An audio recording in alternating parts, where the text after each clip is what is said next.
Hi everyone, I'm Robyn Baran, Manager of CREB Member Practice, here to speak with you about mandatory diagrams on the MLS system.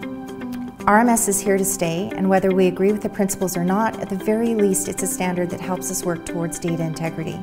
Some of our members have been asking why CREB moved to mandatory RMS diagrams on Matrix, and I wanted to share with you that when we first launched the mandatory supplement field back in February, that my team manually audited over 3,000 listings, and we found that in the first 3 months, the willfully non-compliance ratio increased by 5 times. This indicated that members were attempting to find ways to get around providing correct measurements.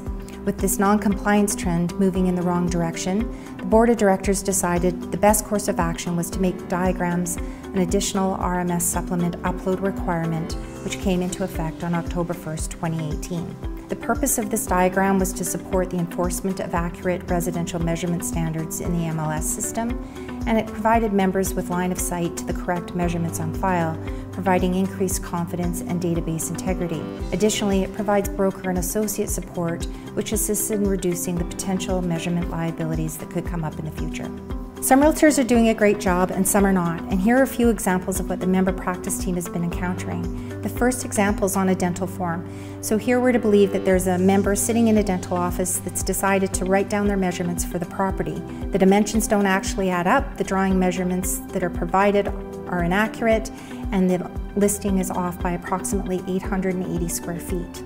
Our second listing, the member used a RECA measurement grid paper only to provide the floor square footage with no indication of calculations, although there's grid paper that's been made available to them. The third example shows a member who's repurposed a previous MLS listing to indicate that the property was originally mismeasured, and now we're to believe that they've got the measurements right this time because they've written them beside the original measurements.